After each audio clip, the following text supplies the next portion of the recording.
Yes, welcome student. देखिए, आज हम जो है नेक्स्ट यूनिट स्टार्ट करने जा रहे हैं और टॉपिक है नेक्स्ट यूनिट में हमारा मैट्रिक्स। मैट्रिक्स क्या है और क्यों हमें इसकी रिक्वायरमेंट पड़ी है और क्या हम इसका एप्लीकेशन डेली लाइफ में लेकर के चलेंगे, ये सब चीज़ें हमें इस टॉपिक के अंदर डिस्कस करनी है। तो what is the matrix? Actual में मैट्रिक्स जो है एक नंबर और फंक्शंस का अरेंजमेंट है। यदि आप लोग इसे देखें तो हम स्टार्टिंग करते हैं 11th क्लास में, हमारे पास सेट होती थी। पहली यूनिट सेट्स की थी और सेट्स को हमने लिया था that is the numbers of the set 1, 2, 3, 4, 5 and so on। और इसे हमने पुट किया था एक कर्ली ब्रैकेट में, तो यहां से हमने सेट स्टार्ट किया था। ये भी एक हमारा अरेंजमेंट था नंबर्स का और डिस्टिंक्ट ऑब्जेक्ट का एक वेल डिफाइंड कलेक्शन, तो that is called the set. अब फॉर एन एग्जांपल हम लोग लेते हैं the marks obtained by Ram, Shyam and Ravi in the subject English, Math and Hindi. So then we write the marks obtained by Ram in English 17, Maths 18, 10 as well as Shyam के जो marks हैं English में 15, 20, 19 ये 14 and Ravi के marks है 16, 19, 17 etc। तो अगर हम लोग देखें तो जो फर्स्ट रो है दैट इज हॉरिजॉन्टल रो, हम किसे कहते हैं? हॉरिजॉन्टल को। तो जो पहली रो है, पहली जो पंक्ति है, ये शो करती है कि भाई राम ने जो डिफरेंट सब्जेक्ट्स में मार्क्स पाए हैं। सेकंड रो के अंदर हमने लिखे हैं मार्क्स ऑब्टेन बाय श्याम और थर्ड रो के अंदर हमने लिखे हैं मार्क्स ऑब्टेन बाय रवि। तो इस तरह से हम लोग जो है ये अरेंज कर सकते हैं marks obtain bye Ram, Shyam and this. तो बिल्कुल ठीक हम यहाँ देख रहे हैं कि भाई ये जो नंबर्स हैं, मार्क्स आपके नंबर्स में है, तो हम यहीं से रिक्वायर्ड समझते हैं मैट्रिक्स की।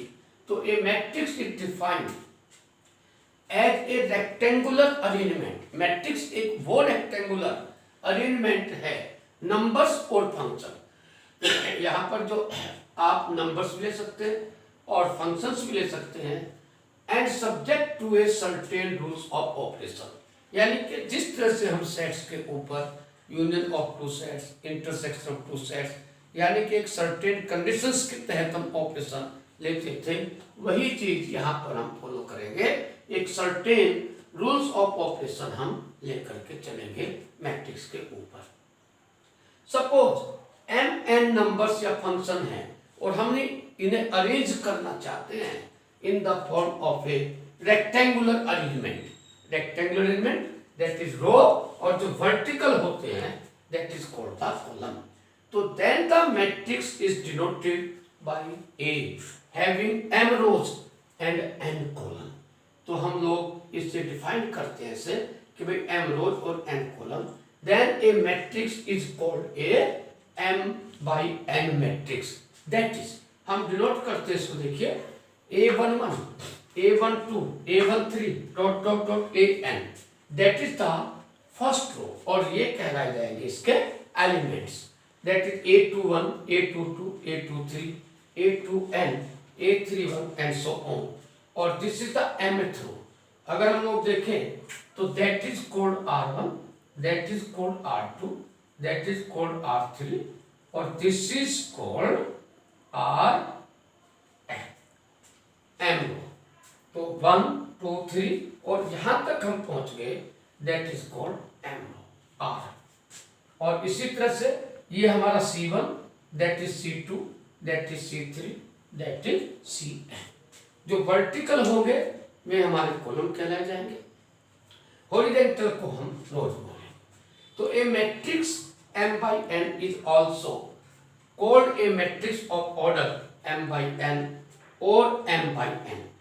It is also written in a very short form as, देखिए बच्चों, इसको हम शॉर्ट फॉर्म में लिखेंगे that is a matrix A और that is A I J of M by N order where A I J denote करता है यहां पर elements of the matrix. Yes, now we discuss the type of the matrix. यहाँ पर हमारे पास जो है डिफरेंट तरह की मैट्रिक्स हैं और वन बाय वन हम उनको डिस्कस करेंगे. पहली मैट्रिक्स हमारे पास में रो मैट्रिक्स. रो मैट्रिक्स हम किसे कहते हैं? एक ऐसे मैट्रिक्स जिसके अंदर केवल वन रो हो, सिंगल रो हो, जो केवल एक ही रो कंटेन करे. That is for an example A is equal to 1 2 3 and 4. अगर हम यहाँ देखें तो रो तो हमारी एक है, लेकिन अगर कॉलम चेक करें C1 C2 C3 C4 column हमारे एक से ज्यादा हो सकते हैं. सेकंड, कॉलम मैट्रिक्स एक ऐसे मैट्रिक्स जिसके अंदर केवल एक ही कॉलम हो. For an example ABC. अगर हम यहाँ देखें तो कॉलम तो हमारे पास इसमें आपके आगे रो मैट्रिक्स और that is A column matrix. अगर हम यहाँ देखें तो रो तो R1 R2 R3 but column हमारे पास एक है. नेक्स्ट, जीरो मैट्रिक्स एक ऐसे मैट्रिक्स जिसके सभी एलिमेंट जीरो कहलाए जाएंगे, सारे एलिमेंट जीरो हो, that is called A zero matrix. अगर हम जनरल देखें तो A is equal to Aij be a matrix of order m by n is called a zero matrix. It is zero matrix कब? If Aij should be equal to 0 for every value of I and j. हाँ yes, देखिए next आपकी definition है square matrix. हम सीधा सा question है भाई, रेक्टेंगुलर अरेंजमेंट था और स्क्वायर मैट्रिक्स हम किसे कहेंगे? एक ऐसी मैट्रिक्स जिसके अंदर नंबर ऑफ रोज और नंबर ऑफ कॉलम आपके इक्वल हो. यानी कि अगर हमारे पास में A equal to A I J M by N order की कोई मैट्रिक्स है तो then m is equal to n होना चाहिए. For an example here A is equal to this that is a square matrix containing 3 rows and 3 column. Next, diagonal matrix. A square matrix is called a diagonal, यानी कि diagonal के लिए matrix का square होना जरूरी है, पहली condition.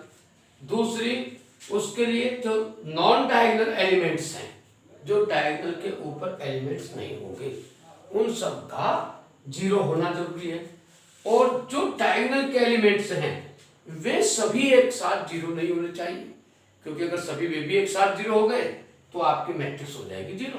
तो जो डायगोनल एलिमेंट्स हैं उनमें से कुछ एलिमेंट्स नॉन जीरो होने चाहिए.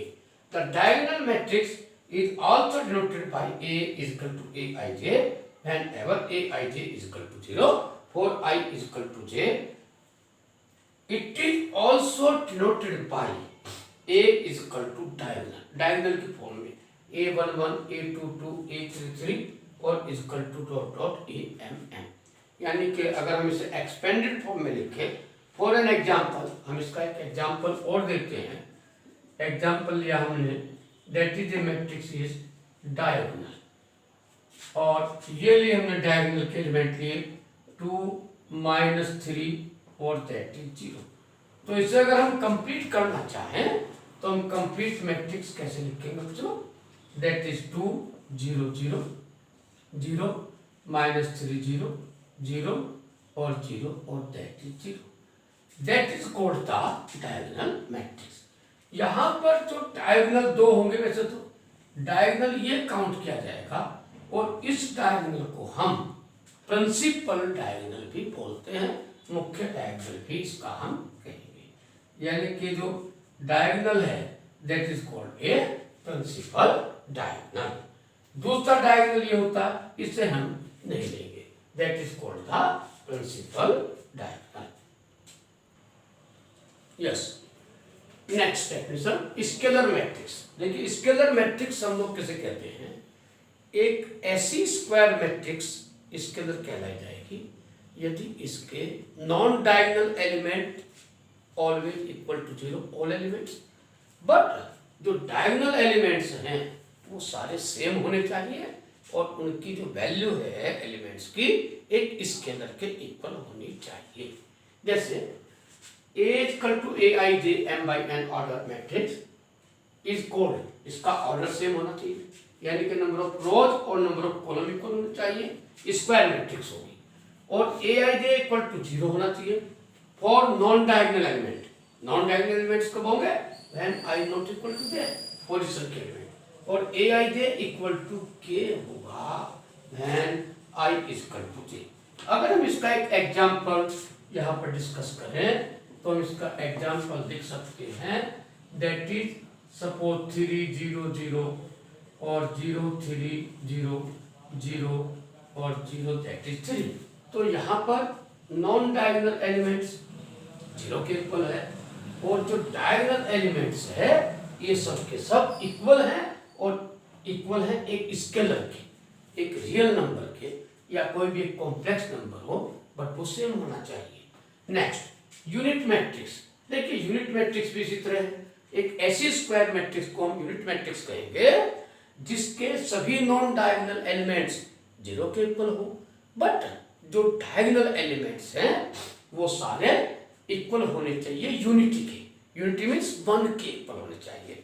That is a matrix Aij of order m by n, यानी कि नंबर ऑफ रोज और नंबर ऑफ कॉलम इक्वल होने चाहिए, is called a unit matrix if condition इसके लिए भाई Aij equal to zero for all i not equal to j and Aij equal to 1 for i is equal to j। अगर हम इसका example देखें यहाँ पर identity, it is also denoted by, जो आपकी यूनिट मैट्रिक्स है it is also called a identity matrix. इसको हम क्या कहते हैं? आइडेंटिटी मैट्रिक्स कहेंगे। और इट इज डिनोटेड ऑलवेज, एक स्टैंडर्ड सिंबल है इसका, डिनोटेड बाय आई। तो 1 0 0 और दैट इज 0 और दैट इज 1 और 0 0 और 0 1। ये हमारे ऑर्डर होगी 3 ऑर्डर की। It is also indicated by define I3 भी हम इसे कह सकते हैं। अगर हम 2 ऑर्डर्स की लें तो दैट इज से I2 से हम इसे नोट कर जाएंगे। और दिस इज 1 0 0 और 1। तो this is called the scalar matrix और that is called the identity matrix. Yes, triangular matrix. देखिए यहां पर ट्रायंगुलर मैट्रिक्स दो तरह की होती है, एक होती है आपकी अपर ट्रायंगुलर मैट्रिक्स और एक होती है lower triangular matrix. Upper triangular matrix के लिए क्या कंडीशन है? एक ऐसी square matrix upper triangular matrix कहलाई जाएगी इफ ऑल इट्स एलिमेंट, यदि उसके सभी एलिमेंट जो प्रिंसिपल डायगोनल है, जो मुख्य डायगोनल है, उसके नीचे वाले सारे एलिमेंट्स क्या होने चाहिए? जीरो। यानी कि अगर हम A इक्वल टू Aij एक जनरल फॉर्म में मैट्रिक्स लेकर के चले तो Aij equal to zero, condition क्या होगी यहाँ पर? I is greater than zero. देखिए यहाँ पर हमने एक मैट्रिक्स लिख के लिखी है, तो इसमें हमारे जो प्रिंसिपल डायगोनल है, प्रिंसिपल डायगोनल तो आपका ये आ गया। अब इस प्रिंसिपल डायगोनल ने मैट्रिक्स को दो पार्ट में डिवाइड कर दिया, इससे हमें समझाना इजी रहेगा। तो इसमें I ग्रेटर देन है किससे? J से, तो इसमें लोअर एलिमेंट आ गए प्रिंसिपल डायगोनल की।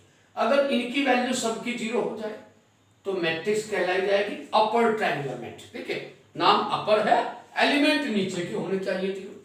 बिल्कुल ठीक इसी तरह से एक ऐसी square matrix lower triangular matrix कहलाई जाएगी जिसके अंदर जो प्रिंसिपल डायगोनल के अबव ऊपर वाले एलिमेंट्स जीरो होने चाहिए।